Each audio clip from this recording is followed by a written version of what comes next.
All of us were texting back and forth. What can we do? How fast can we get out there and clean it up? A fire destroyed a barn here in Richmond that belonged to a teacher. Now, coming up, you'll hear how her co-workers are planning to help her out.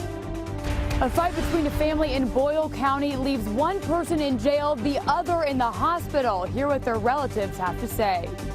A freezing rain advisory has been issued for parts of our area, not here in central Kentucky, but we could still see some slick action as we go through the next couple of hours. I'll break down the wintry mix for you. Tracking, alerting, protecting. This is WKYT News at 11. Get ready for a messy morning commute. Good evening. I'm Kristen Kennedy. We finally saw temperatures above the freezing mark today. Now more rounds of storms are rolling through the bluegrass, possibly bringing in some freezing rain tonight. Meteorologist Jim Caldwell has an early look at the work week forecast. And we're certainly tracking that moisture out there right now on Defender, and we have been for the past couple of hours as well.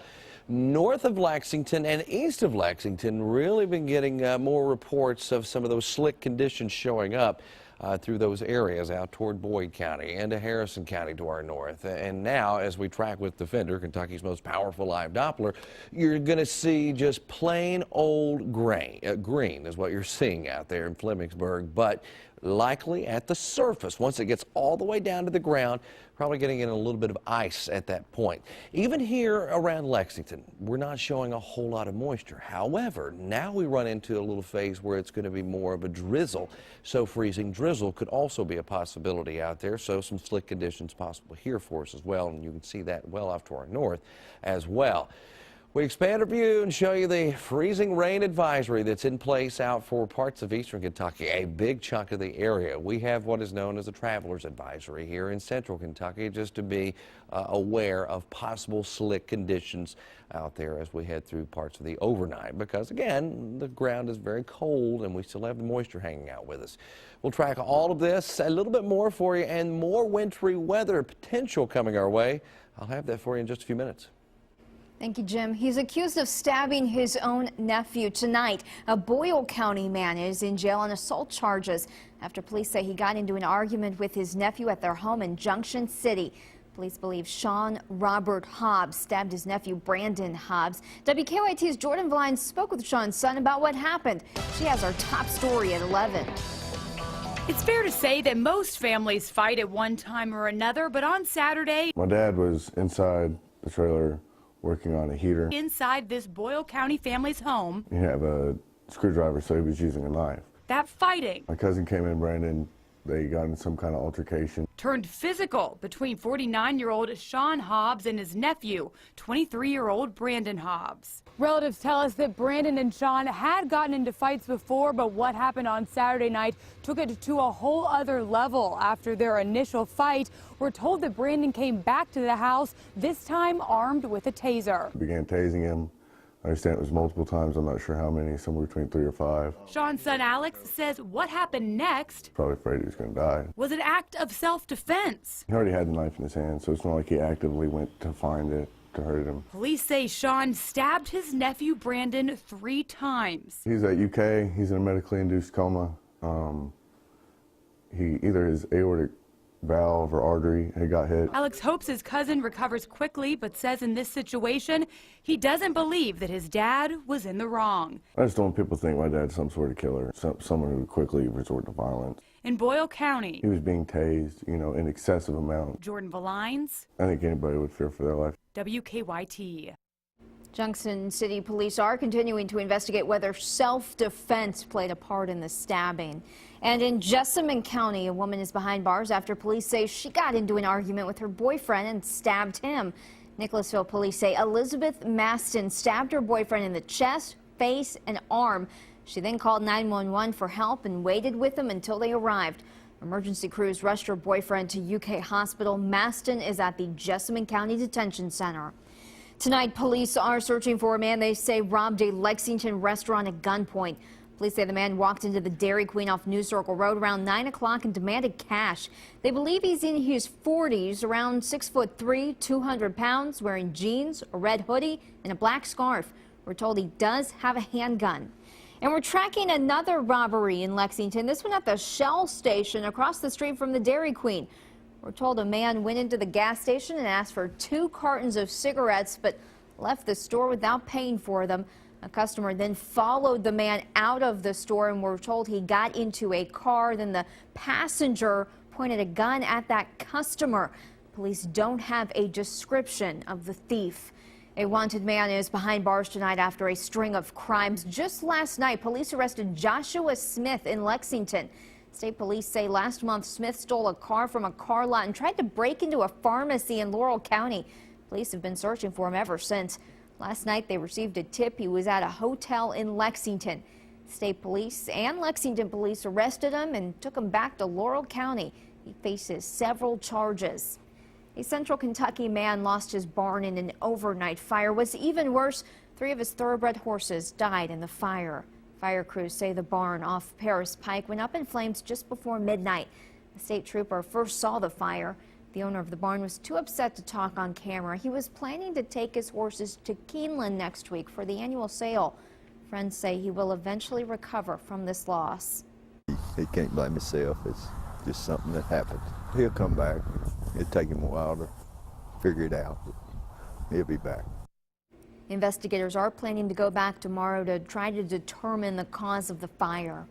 A Madison County woman is getting some help from the community after she lost her barn in a fire. Flames destroyed Marla Beck's barn on Red House Road in Richmond. 5 calves died inside. Beck is a kindergarten teacher in Madison County. WKYT Sam Smith talked to her co-workers who are trying to help Beck get back on her feet. Bouncing back from a large fire like this is not an easy task, but it's something Marla Beck won't do alone. And all of us were texting back and forth. What can we do? How fast can we get out there and clean it up? Beck is a teacher and has been teaching for 3 decades in Madison and Boyle counties. Her friends and co-workers at LaFontaine Preparatory School in Richmond were relieved no one was hurt in that fire. As we heard about everything that was in the barn, that relief started turning into kind of just a really sad, almost devastating feeling.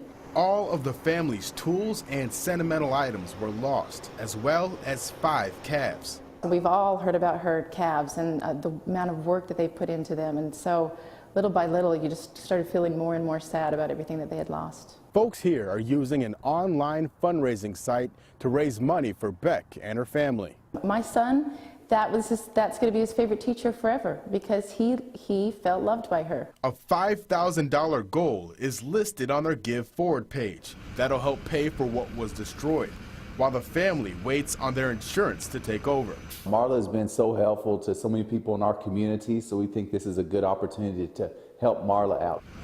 In Richmond, Sam Smith, WKYT. The school is accepting donations for the family. They say gift cards from a hardware store would be the best way to help. Firefighters say this time of year barn fires do increase. Crews believe the rise is due to more animals staying in for warmth and more owners turning up the heat. Firefighters say their response time is between 6 and 7 minutes. Sometimes that's just too late. An animal obviously can't tell you that the barn's on fire like we could a home. So that is going to delay a response in getting the fire extinguished or even getting it discovered.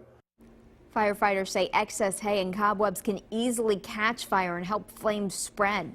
Dozens of world leaders and millions of French citizens filled the streets in Paris Sunday in what they're calling the largest demonstration in France's history.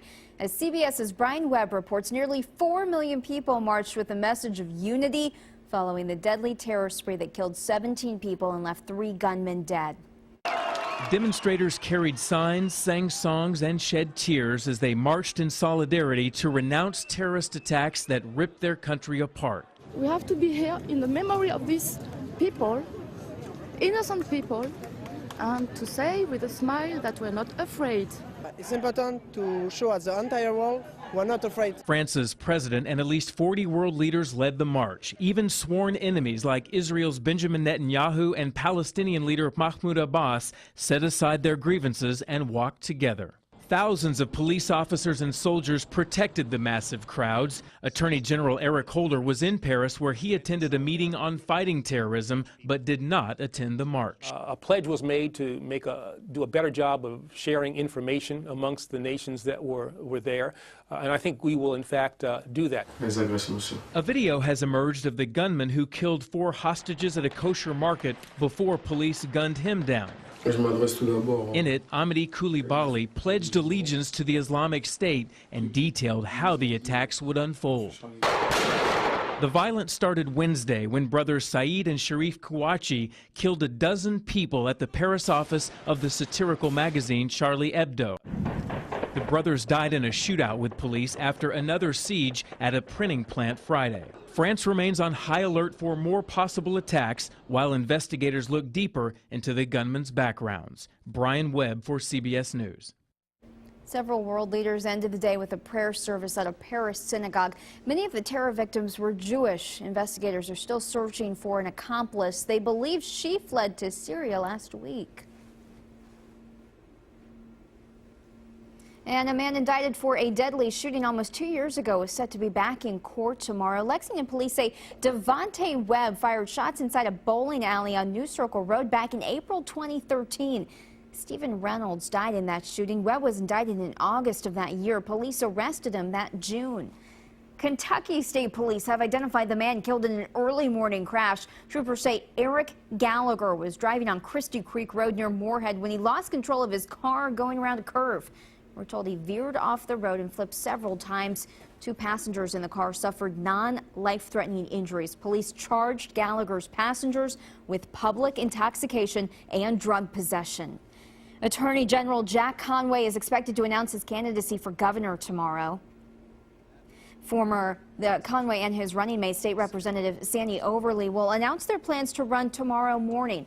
Conway has served as the Commonwealth's attorney since 2008.